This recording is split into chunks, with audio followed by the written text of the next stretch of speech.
नमस्कार, आप देख रहे हैं न्यूज ट्रांसपोर्ट विशेष। मैं हूं एकता पंची आपके साथ।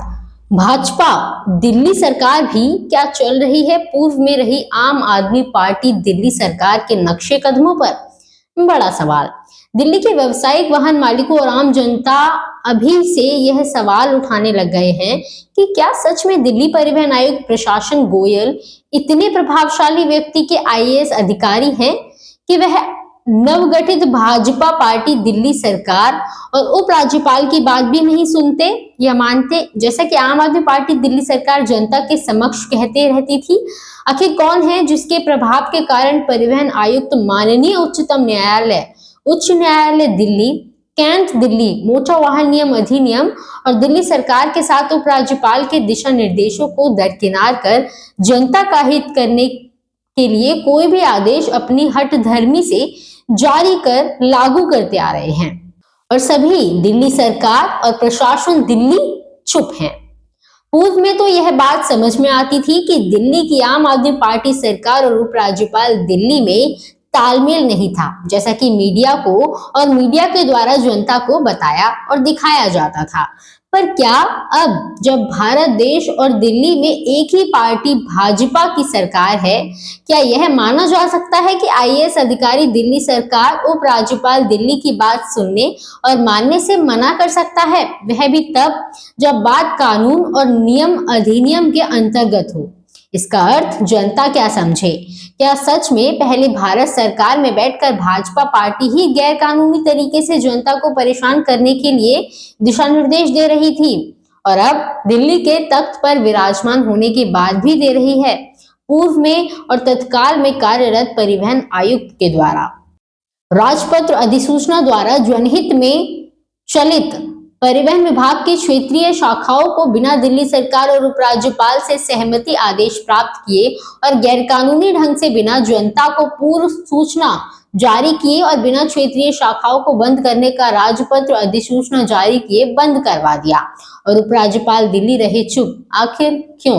दिल्ली परिवहन विभाग में आर माननीय सर्वोच्च न्यायालय, उच्च न्यायालय दिल्ली और कैंट के साथ सरकार के विधि विधान के दिशा निर्देश को दरकिनार कर तकनीकी पदों पर गैर तकनीकी अधिकारियों को नियुक्त कर दिखाया और उपराज्यपाल दिल्ली रहे चुप। आखिर क्यों? दिल्ली में प्रदूषण के नाम पर जनता के समय सीमा समाप्त के साथ बचे हुए समय वाहनों को भी अपने प्रिय बाहरी राज्यों में पंजीकृत वाहन स्क्रैप डीलरों को अपने पद का दुरुपयोग करते हुए स्क्रैप करने के लिए जबरन बदमाशों और बॉक्सरों के सहयोग से उठवाकर सुपुर्द करवा दिए और उपराज्यपाल दिल्ली रहे चुप। आखिर क्यों?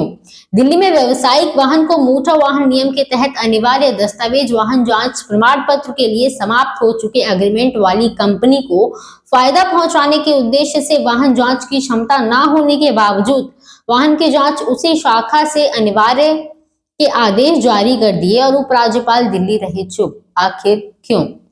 यहाँ यह जानने योग्य बात यह भी थी कि पूर्व मुख्यमंत्री अरविंद केजरीवाल ने पूर्व में भी जांच के आदेश उसी शाखा में करने के लिए जारी किए थे, पर 60 दिनों में ही वहां क्षमता नहीं होने के कारण वाहन मालिकों को आने वाली परेशानियों के आगे घुटने टेक कर आदेश वापस ले लिए थे। और सब कुछ जानते हुए भी परिवहन आयुक्त ने सिर्फ और सिर्फ एक कंपनी, जिसे वह अनगिनत बार एग्रीमेंट की समाप्ति के बाद एक्सटेंशन दे चुके हैं और अभी भी अपने पद के बल का दुरुपयोग करते हुए दे रहे हैं, को फायदा पहुंचाने के उद्देश्य से वाहन मालिकों को परिवार के भरण पोषण की समस्या के साथ वाहन के लोन के अधिभार में दबाकर वाहन जांच अनिवार्यता उसी शाखा में करने के आदेश जारी किए और सब कुछ सच जानते हुए भी उपराज्यपाल रहे चुप। आखिर क्यों? दिल्ली में प्रदूषण कम ना हो सके, इसके लिए 3 पहिया 6+1 सवारी इलेक्ट्रिक वाहनों की उपलब्धता होते हुए भी पद के बल का दुरुपयोग करते हुए गैर कानूनी तरीके से पंजीकरण को रोक दिया और उपराज्यपाल दिल्ली रहे चुप। आखिर क्यों? दिल्ली परिवहन विभाग की प्रवर्तन शाखा में आर लागू किए बिना अपने पद के बल का दुरुपयोग करते हुए बिना नियम के पदोन्नति दे दी और उपराज्यपाल दिल्ली रहे चुप। आखिर क्यों? परिवहन आयुक्त के आदेश के कारण दिल्ली सरकार और दिल्ली नगर निगम को लगा करोड़ों का चूना, साथ ही दिल्ली में सड़क सुरक्षा में हुई बड़ी सेंध और प्रदूषण की भरमार, सबको जानते हुए भी उपराज्यपाल दिल्ली रहे चुप। आखिर क्यों?